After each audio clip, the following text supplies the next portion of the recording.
I'm going to go ahead with the meeting beginning ritual. 起立，面向佛堂，参加先鞠躬，一鞠躬，再鞠躬，三鞠躬，参加各位的传习鞠躬，开班一鞠躬，请坐下。Okay, so this is where I am going to dunk everybody into a large pool of Chinese culture. So I want to have everyone kind of stay with me a little bit, and I will explain. Imagine that you are going into a completely different world. You know, the ideas, the concepts, the paradigms are all different than what you're used to, and I will explain what those concepts are. And I think that it will actually make great sense to you if you follow the discussion. So first, I'm going to show everyone a particular poster. So this is where I start talking about the Tao and Buddhism, because in the previous slide, I just got done talking about how in the ancient China, 2,500 years ago, they had no idea what Buddhism was, and yet somehow they latched onto concepts that were very similar to what Buddhism would talk about later on. So I want to make sure everyone understands a little bit about Buddhism so you can compare. Let's tackle what we can't understand. Then I will explain what is more difficult to understand. So we see the picture of, you know, if I were to show this poster to people, they'll be like, oh, okay, that's you got a picture of Buddha here, so that's must be Buddhism. Okay, it's not the Buddha. I will explain. Down here, you will see Guan Yin Bodhisattva. And some people will say, yeah, I said the Buddha, right? Okay, so the Bodhisattva and the Buddha are actually different. I will explain what that difference is. And then Enlightenment Day, Dharma service. So this basically is their way to translate this right here. In English, the way you read it is left to right, top to bottom. Here in Chinese, you read it from the top down and from the right to left. So right off the bat, it's a little bit different. These over here are just for decorative purposes. And here you've got date, the 9th of July. You've got time, 11 a.m. And you've got the venue, the place, which is the front shrine. So first of all, date and time are straight translations of these Chinese characters over here, date and time. Nothing too surprising about that. The location, and I'll just mention that this is a Buddhist association in Australia, and it's a branch of the largest Buddhist organization in Taiwan. Those of you who travel to Taiwan may have occasion to visit Foguangshan. It's a must visit tourist destination. It's kind of touristy, but I still recommend that people go just to be able to see the scale of what they have built for yourself. Anyhow, this is the branch of that. This is a branch of that branch of Buddhism, and this is in Australia. And that's why there's both Chinese and English. Because this went from Taiwan to Australia, the Chinese characters you see here, these are all traditional characters. These are not the simplified characters of mainland China. And down here, the same. Now, the venue, if I were to translate the Chinese text for the venue, I would probably not say front shrine. They use front shrine officially because for some of these names, it's probably too much work and too difficult to translate to convey the original feeling accurately. So in the Chinese, 大悲殿, well, the first character means great, and the second character, some will probably translate as sadness, but it's actually more like empathy. And then dian will be like a court. So I wouldn't consider it to be too challenging, I would probably just go with that. The Great Empathy Court, something like that. It'll be closer to the original Chinese. So let's take a look at what's over here. And I'm going to, as I mentioned, this is top to bottom, right to left. I'm going to do it in reverse order to get some of these other characters out of the way, and then we'll tackle these first four characters for special emphasis. The first four characters are translated as Guanyin Bodhisattva, so I want to focus on that. Now let's get the other ones out of the way. So the very last two words that you see here, Dharma service, that's actually all four characters here. So that's an approximate translation of the original. So the original, Xiao Zai Fa Hui, what is that? Well, the last character, Hui, that's a meeting, like an event. And then Fa, the second to last character is Dharma. So Fa Hui is like a Dharma conference, but it's translated as a Dharma service because it's like a religious service, like, Sunday Mass. So, okay, that's fine. And then you notice that Xiao Zai, these two characters do not appear anywhere in the English at all. We've got three characters over here that are translated as Enlightenment Day. I'll get to that in just a moment. So, Xiao Zai, what is that? That is to reduce calamities. That is to reduce the negative effects of potential disasters happening in your life. So, it's like a blessing. So when people pray to the Guanyin Bodhisattva, they pray for safety, they pray for better health, they pray to reduce the negativity in their lives, hence, Xiao Zai. Now, so all of that will probably be too difficult to translate or to convey accurately, so they're simply glossed over. They're not translated at all, they're skipped. Then we have Chen Dao Ri over here, translated as Enlightenment Day. This is where I need everyone to pay attention, because if you take a look at the middle character here or the second to last character here, this Dao, well, that's the same as this character over here. Hopefully everybody can see it. So the character in the upper right corner is Dao, and the character in the middle of the Enlightenment Day is Dao. So you should be able to sense the beginning of a connection between Buddhism and the Tao, even as we speak. So what is that? Well, Chen, the first character, means to complete, and then that's Dao. To complete the Tao is to be enlightened. Therefore, enlightenment, and then the last character there is Day.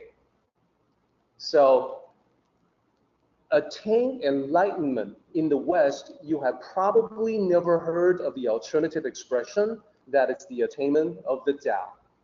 So the Tao, in some cases, like this one, can be the equivalent to enlightenment.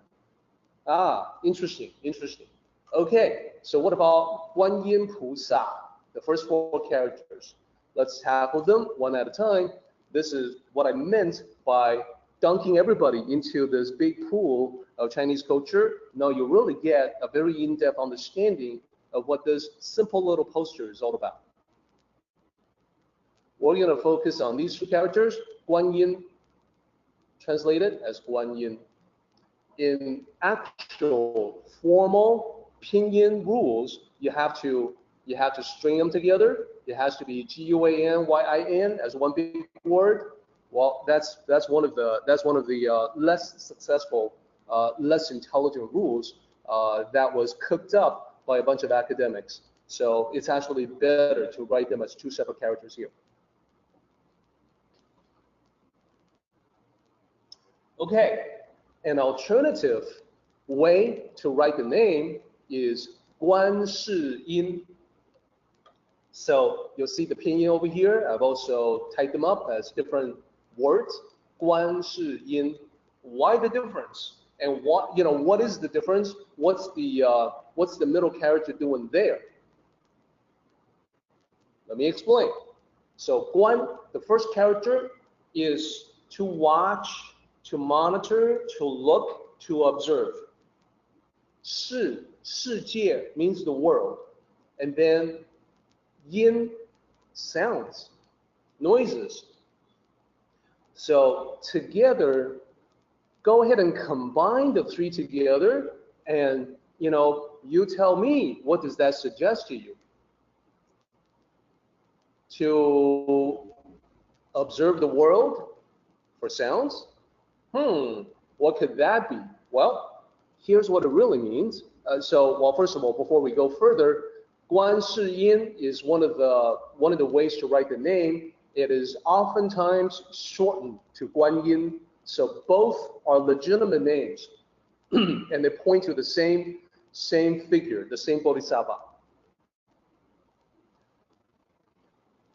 Okay, here is a depiction of beautiful dancers performing this dance called the 1,000-hand Guan Yin, 千手 Guan Yin. And this is because the Guan Yin figure is oftentimes depicted in statues, paintings, etc., with multitude of hands all reaching out, exactly like you see here. So those hands, one thing to note, and I hope the resolution of your screen is sufficient so you can see it. If you look at the palm of all these hands, every palm contains an eye. Of course, it's not an actual eye, it's the representation of an eye, but this is how it is in many statues, in many depictions. And the idea is that these hands are not just hands to reach out, like a helping hand, but these are also hands that have eyes, sort of like, in our world, we would say, well, you got digital cameras everywhere, watching the whole world, monitoring the whole world. Well, that's the ancient equivalent thereof, all these hands with an eye in the middle, in the palm. So to understand Guan Yin, you have to understand first that this is the ancient Chinese translation from the original Sanskrit from India. So what is the original Sanskrit? I'm glad you asked. It's a very long name. It's Avalokitesvara, where svara means sound, noise, sound perceiver, the one who hears the sound, or one who looks down upon sound. Looking down in this case doesn't mean it's not like we're looking down, we're degrading something, but just watching, monitoring, looking to see what's going on. In this case, the sounds of the world are the cries of sentient beings who are knee-deep in suffering, sentient beings who require some sort of help. So think about the image conjured by this name, this metaphor, this being, this Bodhisattva that's looking down upon the entire world, hearing the suffering, hearing the prayers, the people who call out for help, and all of these hands are watching at the same time. Basically, that's what it says. So because of the meaning of the original Sanskrit, now the Chinese translation of the original Sanskrit makes a lot more sense. This is Bodhisattva, the being who looks upon the world to hear the sounds of suffering. Okay? Let's move on. Okay, so back to the posture again. So we've tackled all the characters now except these two characters here. These two characters, Pusa, that's translated as Bodhisattva, and that's very accurate. But let me explain what that is. So in Chinese, that's Pusa, translation Bodhisattva. What is a Bodhisattva, and how is that different from a Buddha? So Bodhi means wisdom. So when the Buddha attained enlightenment, he sat under a tree which is named the Bodhi tree, the tree of wisdom. So Bodhi is wisdom, Sattva, is Sanskrit for being. So a being of wisdom, a wise being, is a bodhisattva. So that's the literal meaning of that, but there's more. There's more that's embedded, culturally embedded in that simple term. Okay, so first of all, a bodhisattva is not exactly the same as Buddha. Sometimes people will mix them up, and that's because the majority of Chinese people themselves are really kind of hazy about the details of Buddhism. So do not assume when you see an Asian face that you can just get, all the great explanations about Asian thoughts, Asian religions, spirituality, etc. Most of the time, chances are they don't really know. In a similar way, I would also recommend against seeing the person with an Asian face and ask them for a recommendation of Chinese restaurant. That's probably not always going to work out really well. And I remember when people approach me, when I have friends, coworkers, I remember this one time people said, hey, I'm exploring Eastern cuisine. So Derek, what is the Chinese restaurant that you go to most often, right? And, I know that my friend is thinking that if he goes to a restaurant, he's going to look around and see, hey, many Asian faces here? Okay, a lot of Asian faces. I'm in a very authentic place. I'm good. And I gave him a very honest answer. I said, I go to China Express, which is similar to Pandora Express. And so he was very disappointed in my recommendation. He thought that I was going to give him like a secret, like a well-kept secret that nobody knows, but people who are of ethnically Chinese origin are all in on this really authentic place that the Western society in general is not aware of. Sorry, I just go to China Express because it's convenient. The real recommendations that I have on Chinese cuisine are all in Taiwan.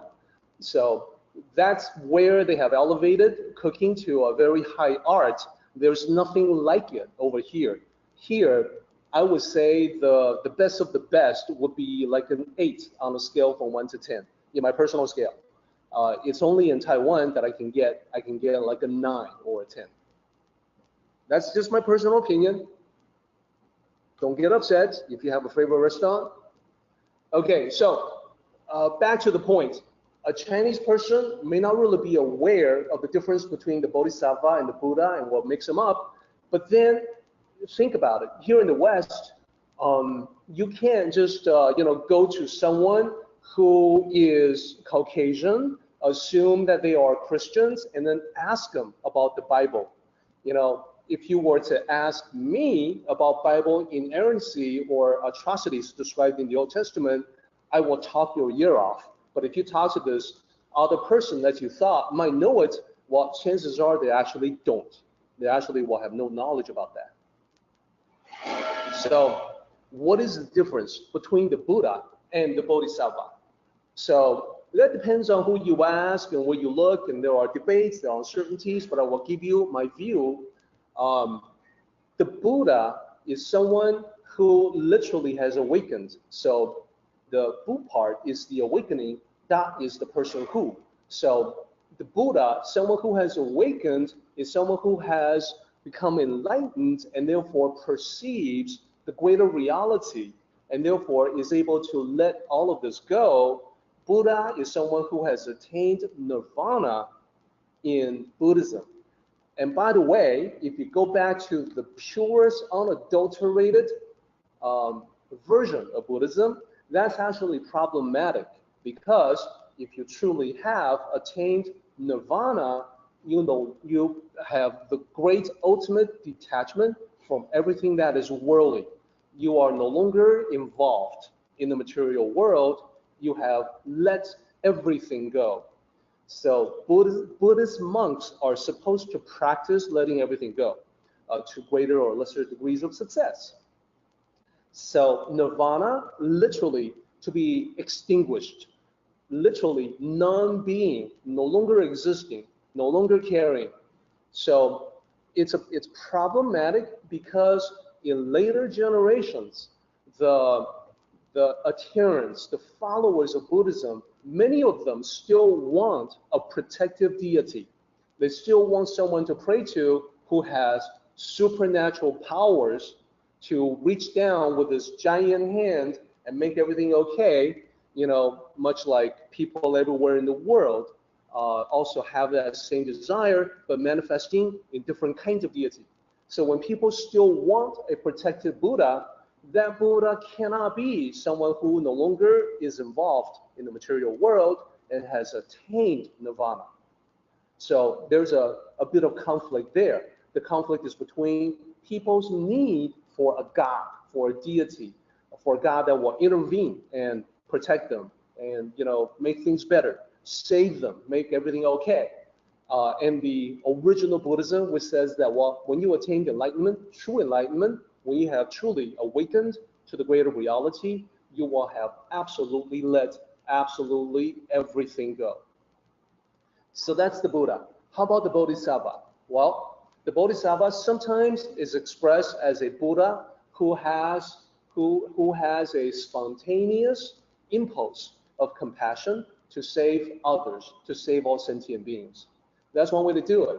However, the Buddha himself, the original Indian prince, 2,500 years ago, he spoke of himself as before he attained enlightenment, he said that he was an unenlightened Bodhisattva. So taking from that, the idea that is accepted now is that a Bodhisattva is someone who's very wise, who is able to let everything go, but for the compassion part, compassion about the suffering of sentient beings. That compassion compels the Bodhisattva to remain in the material world, to still be involved, and not take the final step into nirvana or non-being. Okay, so there you go. Now you have Bodhisattva as someone who can listen to your prayers and save people and make everything okay. So that's the difference between the Bodhisattva and the Buddha. So not exactly the same as the Buddha. Now you know exactly why. So Guan Yin Bodhisattva, oftentimes described as the goddess of mercy. So therefore, a lot of times when I bring up the term Bodhisattva, people will say, oh, you're talking about the goddess. No, Bodhisattva literally is a being of wisdom. Therefore, that being doesn't have to be female. I'll be the first to admit that females are probably wiser and have more mercy than men. But the term Bodhisattva is not limited to women. It's not a goddess. It doesn't mean goddess. It means a being. So it can be male or female. And in fact, just as there have been numerous Buddhas, there have also been numerous Bodhisattvas. Some of them are now women. Here's an example. This is a figurine from the museum, the Metropolitan Museum of Art, and this is a male Bodhisattva. So beware of the misconceptions. Now you have the most accurate version about the Bodhisattva. This is what I meant about getting everyone deeply into Chinese culture. So all of this is meant to kind of set everybody up for this story that I want to tell you today. This is a story that I first heard when I was a kid. Later on, when I migrated to North America, I heard the same story again, but the story had been changed. So the story, when it made its transition from east to west, had been changed. So instead of Bodhisattva, you had Jesus, but I like the original version better, and the original version is still what I'm going to tell you. So in many temples, this is what you will see. You will see the Bodhisattva with 1,000 hands. And in this particular case, you also see the many additional heads of the Bodhisattva. I think it all makes sense when you realize the meaning of the original term is this compassionate being that is observing the world and hearing the prayers and the suffering, the sounds of suffering. Okay, so our story opens Once upon a time in ancient China, there was a temple where there's a statue of the Guanyin Bodhisattva. And there's a monk that takes care of this temple, and he sees many people coming into the temple every day to pray to the Guanyin Bodhisattva. Now, the monk has a secret that nobody knows about, only he knows about, and the secret is that oftentimes the Guanyin Bodhisattva would visit the monk in his dreams to converse with him, and sometimes talk about the day's events. So every day, so many people come by to see and pray to the Guanyin Bodhisattva that they will often talk about that. So the monk says to the Guanyin Bodhisattva in the dream, well, with so many people coming through, I really feel like I should help. I should take on the duty, of listening to their prayers and observing them. Can I help you? Would you permit me to take your place, so I can at least shoulder some of the burden that you take on every single day? So the Guanyin Bodhisattva says, that is all right. However, you must promise one thing. You must listen and observe, but you must not say anything to anyone, just as I have never said anything to anyone when I listen to their prayers and when I observe them. So Guanyin, the name, is to watch and to listen. It's not to talk. So the monk says, yeah, I can do that. So let me do that. Now there happens to be a place behind the statue where the monk can be. So he goes there, he hides there, and he has places where he can peek outside to see the supplicants, the visitors, so he can see them and he can hear them. So day after day, so he does this, and people continue to come. He's taking the place of Guanyin Bodhisattva to listen to the prayers of these people. And he understands that the important thing is for him to listen. Now, there are times when he's strongly tempted to say something. Like, when someone comes in and says, oh, Bodhisattva, I pray for vast wealth. Grant me all this, extra good fortune. And he's thinking, so the monk is thinking that, well, this person is not deserving anything at all. He's not willing to work for any of it.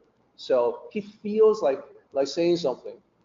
Get a job, then you will have money. But no, the Guanyin Bodhisattva will not say that, so he remains quiet. And then there are people that come in and say, Guanyin Bodhisattva, I've been insulted by this guy. He's a really bad guy, so can you cause him to get sick? And he feels like saying that is not a worthy prayer at all. You should just make peace with your enemies. But he has agreed to say nothing, so he remains silent. So one day, a man comes in to the temple to pay respects to the Guanyin Bodhisattva, and this is a very wealthy man.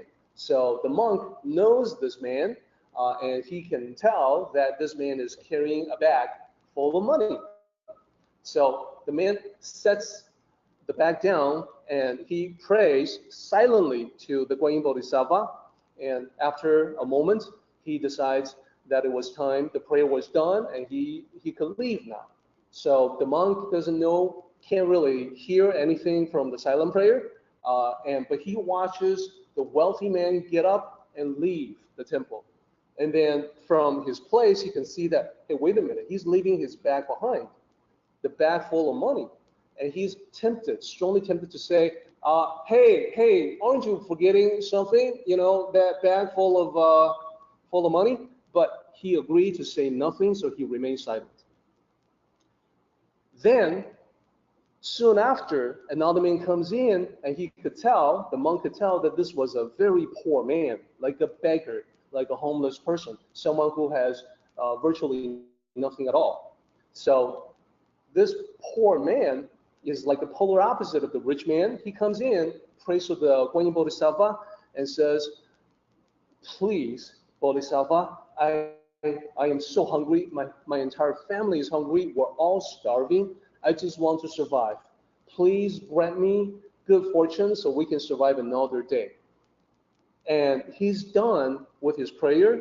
He's getting up and he sees, oh, what is this? A big bag full of money. Oh, thank you. Thank you so much, Guanyin Bodhisattva. I knew you would answer my prayers. You know, you are truly great. So he takes the bag of money and he's very happy and he goes away.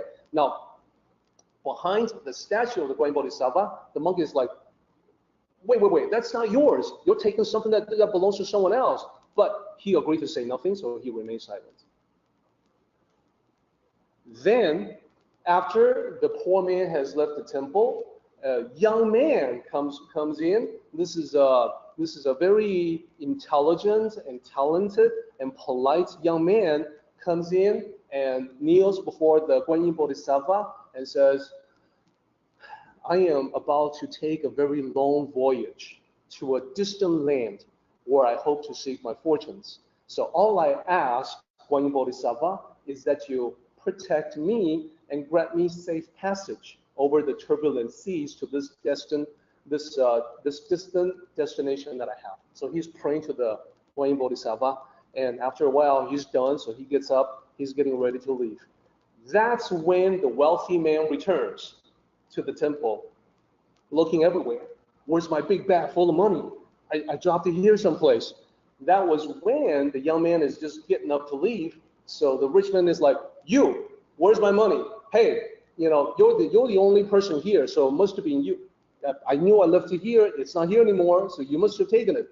So the young man says, sir, I have no idea what you're talking about. And the rich man is like, no, you're playing dumb. You want to keep the money. Am I right? So he grabs him. So the two are struggling. You know, it's about to, it looks like it's about to get out of hand. So the monk could no longer contain himself. So still hiding behind the statue and using a voice that he hopes is an approximation of the Guanyin Bodhisattva's voice, the way that Guanyin Bodhisattva would sound, he says, you are mistaken. This young man is not the person who took your bag of money. It was actually another man, a poor man who has already left the temple. So the wealthy man is like, oh, what? Huh? I'm sorry.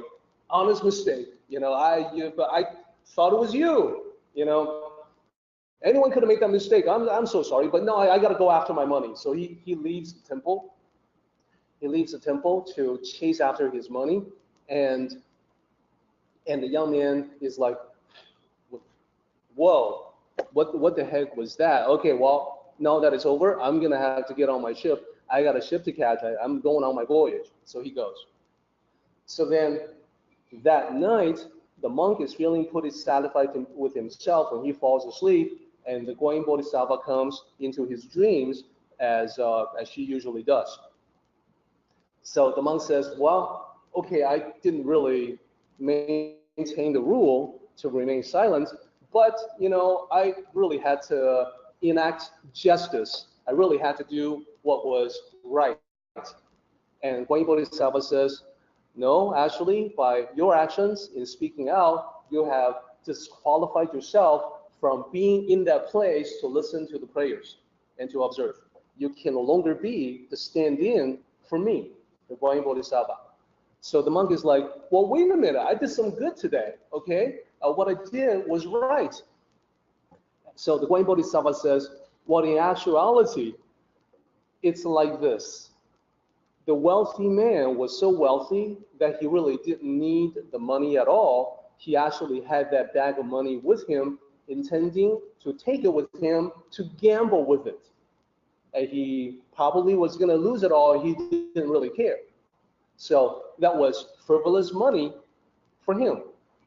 For the poor man, that money, although it wasn't a huge amount, it would not set him up for life, but it was enough for him to feed his family and to reestablish himself in society. So it actually meant life for himself and his whole family. So when you spoke up and interfered, the wealthy man tracks on the poor man, gets his money back. He gets to go gamble with it, and the poor man and his family was starved another day. So you thought that what you did was just, but it was actually unjust when you know more about what's going on, when you know about the karmic affinities and the karmic entanglements that these beings have. So the monk says, well, what about the young man? He was unjustly accused. And Point Bodhisattva says, the young man was the most tragic case of all. He is extremely intelligent, talented, and polite. He had a great future ahead of him. But because of you, he was not delayed. He got on the ship. He took his voyage. As we speak, that ship on the turbulent seas is sinking into the ocean. All hands will be lost. He will die.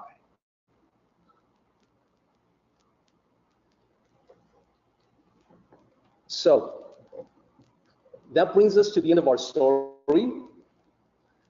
Let's reflect on what the story is telling us. This particular chapter of the Tao Te Ching is all about looking at the world with mindful awareness and then deciding to not assign yourself as the agent of karma to enact justice in the name of karma. That would be like you playing God. In the West, we would say, you're playing God, you're trying to alter destinies. So in the original language of the Tao Te Ching, it's to take the place of the master executioner. It's to take the place, it's to do the work of the great carpenter. So let's analyze. So first of all, every element in the story is symbolic of a life situation. Let's start with the wealthy man.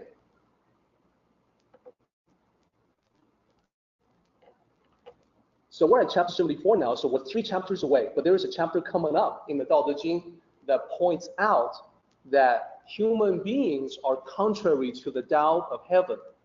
The Tao of heaven will even everything out, will balance everything out. If it's too little, it'll fill it out, so there's more. If it's too much, it will reduce. So there's a Tao of nature that balances everything out in the long run. Human beings often will do the opposite. That is, help those who already have too much, take from those who already have too little. What am I talking about? Well, if you take a look at the uncomfortable situation in our society, where the rich get richer and the poor get poorer, then you will be like, whoa, Lao Tzu 2,500 years ago knew exactly what's going to happen today in our world. And there are other examples that if you were to look around, you will see them. So, for instance, celebrities. Look at the adoring fans heaping praise on celebrities. So, question, do the celebrities need more praise? Or probably not.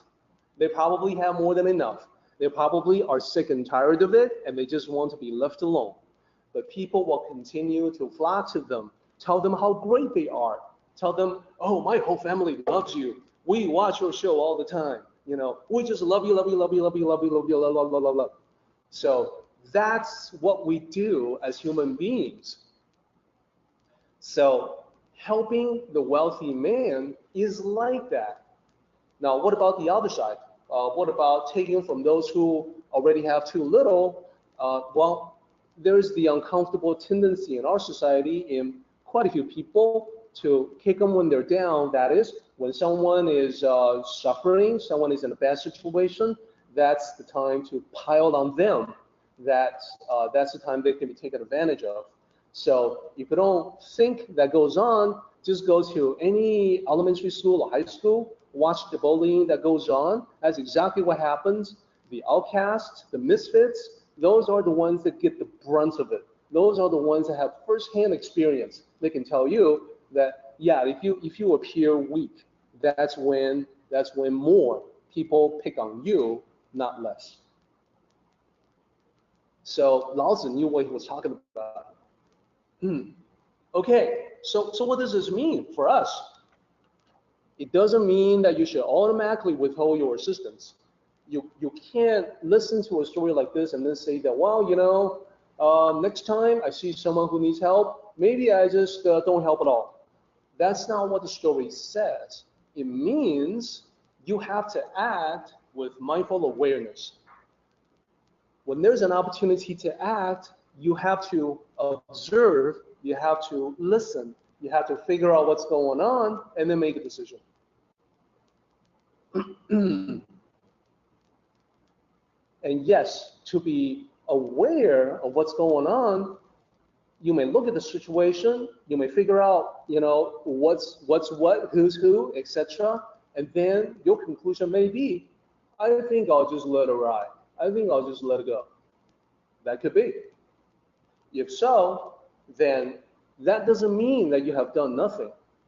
Now, physically, you may have refrained from doing something, but to refrain from doing anything is not the same as complete paralysis, because you have thought about the situation, you have evaluated the wisdom of getting involved, and you have decided to withhold your action for that situation at that moment. Not the same thing. Not the same thing as, well, I don't want to know what's going on. I don't want to do anything. That's completely different. And that wouldn't be the Tao. Okay, next, let's examine the symbolism behind the poor man.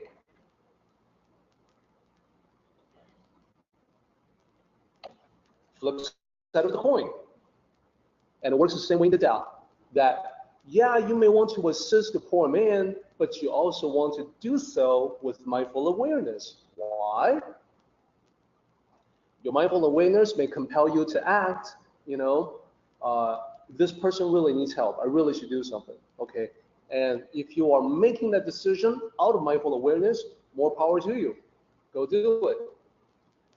Now, it is also possible that mindful awareness can compel you to help by letting things be. How could that be?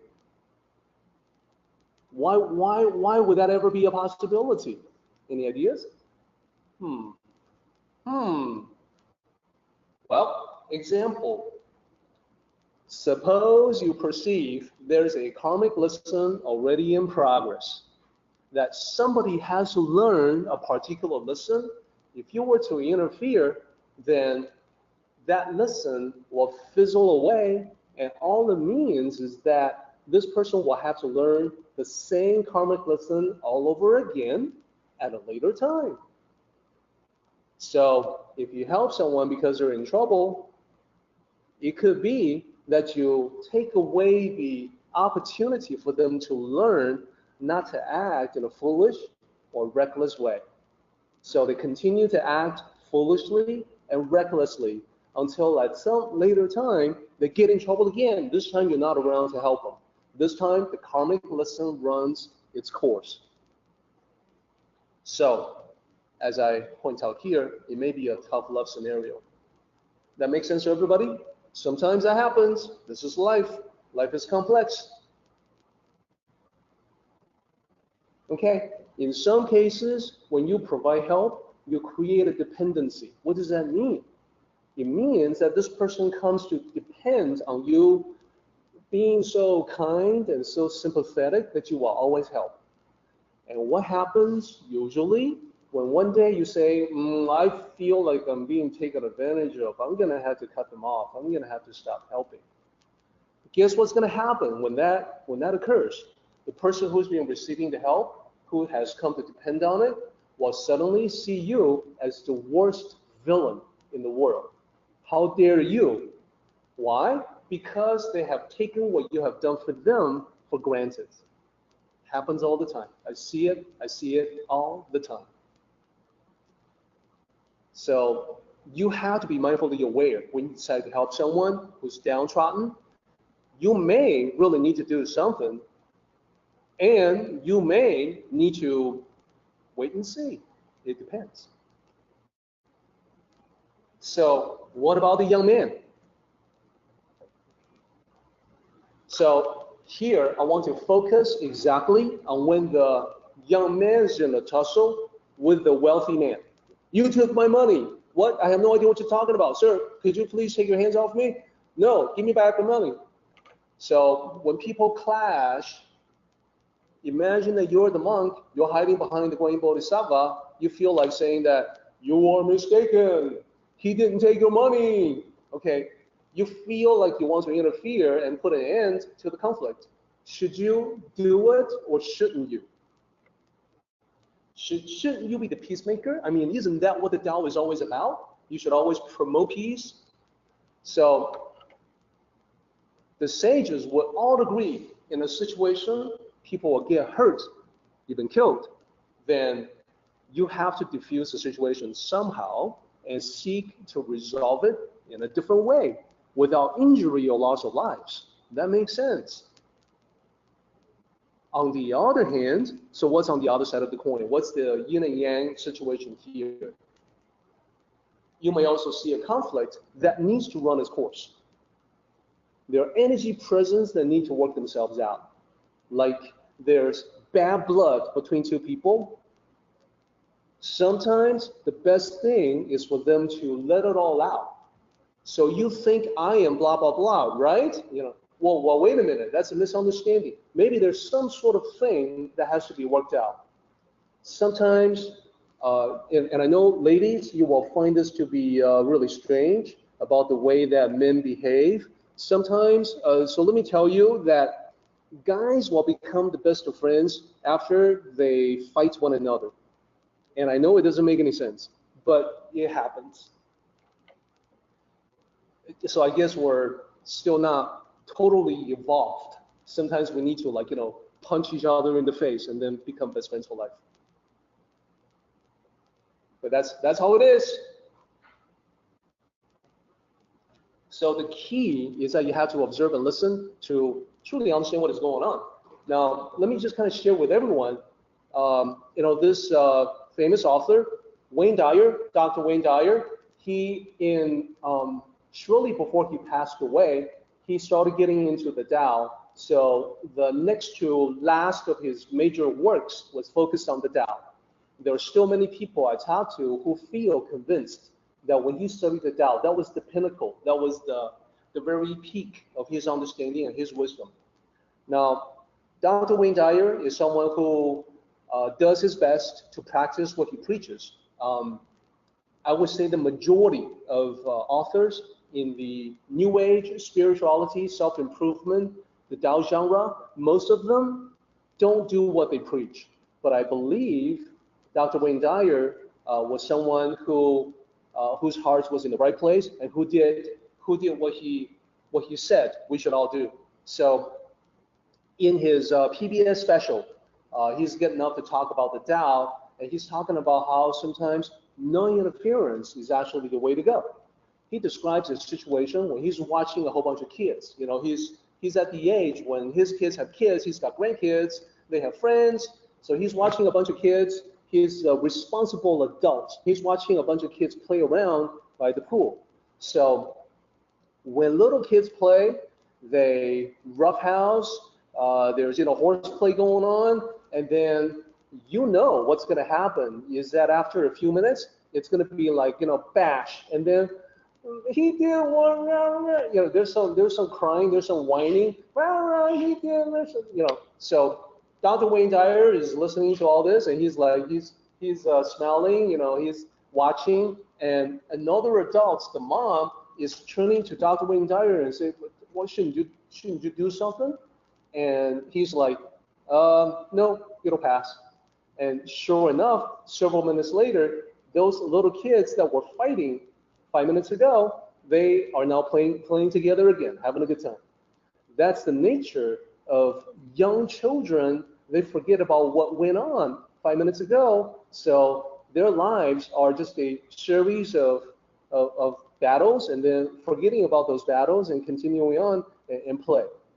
So he was wise in choosing to not take any action while the energies of little kids playing evolve and resolve themselves in the course of natural play. So expand that to an adult situation, expand that to the real world, and you see that sometimes, now if the little kids were going to get hurt, then of course the adult has to take a hand. But if they're playing around, they have some sort of conflict, well, you know, 5 minutes later it's going to be ancient history, so you're not really worried about it. Let's go ahead and do the meeting ending ritual, everybody. 起立，面向佛堂，持架3鞠躬，一鞠躬，再鞠躬，3鞠躬，持架规则是一鞠躬，接班一鞠躬。Okay, everybody, we are done.